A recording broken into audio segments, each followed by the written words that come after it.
All right, I need to take you back to January 24th, 2025, because if you're a Caniac like me, you remember exactly how this felt. The Hurricanes made a trade that looked like the biggest trade in franchise history. And if we're being honest with ourselves, I think it's something that we all kind of wanted to happen at the time. We acquired Mikko Rantanen, I know, from Colorado. He had just scored 64 points for the Avs. He was looking like one of the best wingers on the planet. You can still argue that he is. We did not have that kind of superstar power in Carolina, and we felt like we'd been chasing it for years and never able to land it. So, at first, let's be honest, we were on cloud nine. We looked like we finally had a real superstar.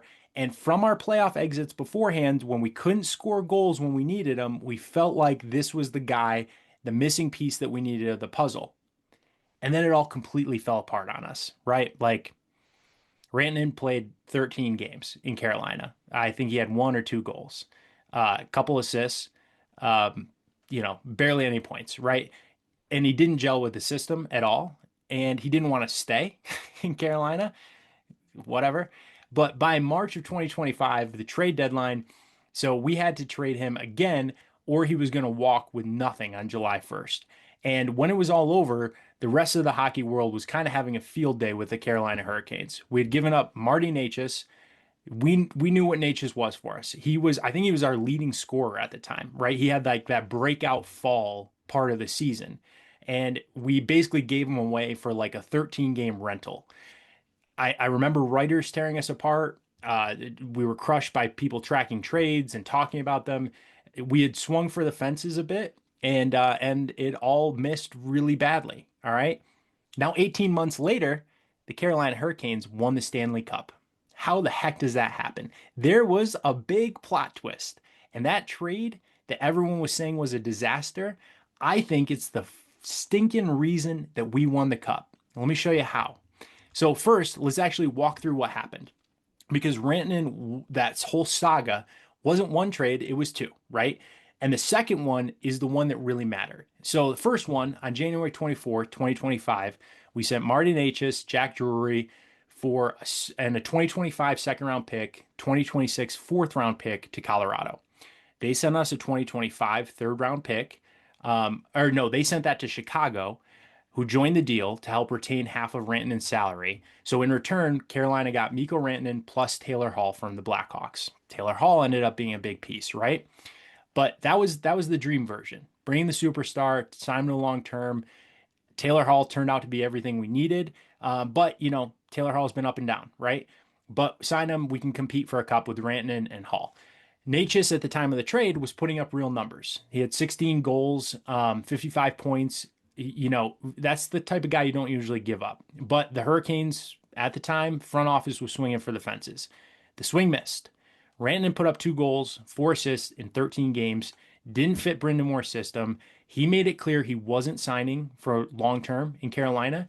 So instead of letting him walk for nothing in July, Tulsky, got to give him credit, did something most GMs wouldn't have the courage to do. Traded him again, right? So on March 7th, 2025, Hurricanes, we ship Mikko Rantanen to the Dallas Stars, and here's what they got back. Logan Stinkin Stankoven, a 2026 first round pick, top 10 protected, a 2026 third round pick, a 2027 third round pick, and a 2028 first round pick, also top 10 protected. So stick with me because this is where it gets interesting. Logan Stankoven was a 22-year-old forward with Dallas at the time, and they had been protective of him for years. He was one of their top young players. The fact that the Stars were willing to give him up for Rantanen tells you how much they wanted that piece. The picks were valuable, but the picks weren't even the best part. The best part was what Tulsky did with them next. 4 months later, on July 1st, 2025, Tulsky used one of those first round picks to make another big move. He sent the New York Rangers a 2026 second round pick, a conditional 2026 first round pick that came from either Carolina or Dallas, and prospect Scott Morrow. In return, he got K'Andre Miller in a sign and trade with an 8-year, $60 million contract. We all know who K'Andre Miller is. Top pair defenseman, 25 years old, right in his prime. And look at, he's gotten better in Carolina, right? Look at it was iffy, right? Like, where's Keandre Miller going to go? He's done great. So now let's actually count up what came out of the Rantanen mess for Carolina. Taylor Hall, Logan Stankoven, Keandre Miller, plus future draft assets that we haven't used yet.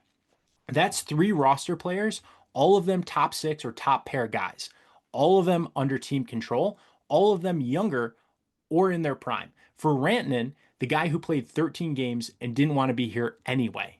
So let's talk about what those three guys actually did in the 2025-2026 season to help us win the cup. Taylor Hall, the guy everyone forgot was the original deal. He just had his best season in 5 years. 18 goals, 48 points in 80 games. Healthiest he's been in half a decade.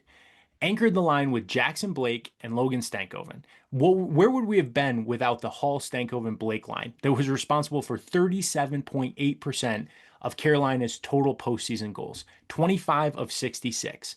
And that's 5-on-5, right? And at 5-on-5, they scored exactly half of Carolina's goals during the playoff run. So 23 out of 46. Half of Carolina's even strength goals during the Stanley Cup playoff run came from a line that was built around two guys who were acquired in the Rantanen saga. Then there's Keandre Miller. He led Carolina in playoff average ice time at 24 minutes and 3 seconds per game. He was the most used defenseman of the cup run. The guy Brindamore leaned on harder than anyone else in the back end. And then there's Logan Stankoven. The kid had a strong regular season, 21 goals, 23 assists, 44 points, career highs in pretty much every category. And we noticed, right? But then the playoffs started and he became something different entirely. 19 playoff games, 11 goals. How many games did he score the first goal of the game to get us started? That's the most goals of any player on the Carolina Hurricanes during the cup run. More than Aho, more than Jarvis, more than anyone wearing a Carolina sweater. The 22-year-old kid that Dallas didn't want to give up. The guy who was the centerpiece of the return when Tulski had to bail on Rantanen and that whole situation. He led Carolina in goals on the way to the Stanley Cup. Now, I want to be honest about something. This trade wasn't a clean win. Marty Necas, right? We lost him in the original deal. He's been amazing for Colorado. 49 goals, 128 points in 108 games since the trade. 18 points in 20 playoff games. He's one of the best wingers in the NHL, arguably. Now, were there rumblings back at the time that like he wasn't a perfect fit in the system? Yeah, I never had a problem with Necas though. Colorado signed him to an 8-year contract at 11.5 a year. Stankoven, by comparison, just signed an 8-year extension at $6 million.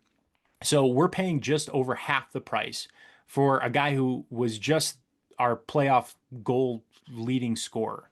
So that's the math nobody wants to talk about. Colorado paid retail, Carolina paid wholesale out of this whole thing. So by pure analytics, Colorado got more value, individual value out of this trade than Carolina did. Necas has more raw production than Stankoven on his own. But that's the thing about playoff hockey. The team that wins isn't the team with the highest aggregate stats. It's the team that gets the guys that play right and play their roles right at the right time. Stankoven scoring 11 playoff goals matters more to Carolina than Necas putting up 100 regular season points for Colorado because Stankoven helped lift the Stanley Cup. Necas watched our parade on TV. Sorry, I'm not trying to. I love Necas. So let me circle back to where we started. 18 months ago, the national hockey media had pretty much a field day with us, with the Carolina Hurricanes and that whole disaster. The Rantanen trade was being called one of the worst in modern times, right? At least the last 5 years. We gave up an emerging star for a guy who played 13 games for us and didn't want to be on our team. We got laughed at on podcasts, and then quietly, methodically, systematically, like the Carolina Hurricanes do, Eric Tulski turned that disaster into a Stanley Cup championship roster. He flipped Rantanen for Stankoven and a bag of picks. He turned those picks into Keandre Miller. He let Taylor Hall, who was almost certainly an afterthought because he was part of the original deal after all this, become an anchor on our best performing line. He built the second best team in the league out of scraps of trade. Everyone thought that he lost, the trade that he lost, right? But that's what great GMs do. Not because he's going to make perfect moves every time or the first time, but he's going to refuse to let a bad situation become a worse one. He pivoted. squeezed value out of every angle and found the guys who fit the system. And nobody saw that coming, right? Especially in the heat of the saga.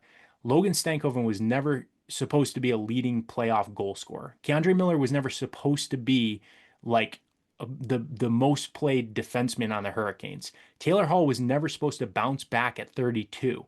None of that was the original plan. But Tulski took the wreckage of the Rantanen experiment and built a championship out of it. That's not luck. That's not timing. Let's give the front office their flowers. That's a front office that knows what it's doing, no matter what they're handed, right? So next time this happens and the Hurricanes don't handle a trade great, because it's going to happen again. This is how sports go. Remind yourself of what every analyst said about the Rantanen deal. Remind yourself that we gave up Natchez and felt like we got nothing back but a 13-game rental. And then remind yourself of what happened in June of 2026. Logan Stankoven lifted the Stanley Cup. So did Taylor Hall. So did Keandre Miller. So the worst trade in Hurricanes history turned out to be the trade that might have started the build of our dynasty. So I'll leave it to you. What do you think? Tulski a genius? Turning that Rantanen disaster into a cup? Or am I just overblown it and we all got lucky? I don't know. If you're a Canes fan, hit that like and subscribe so we can keep breaking this stuff down together. I'll catch you in the next video.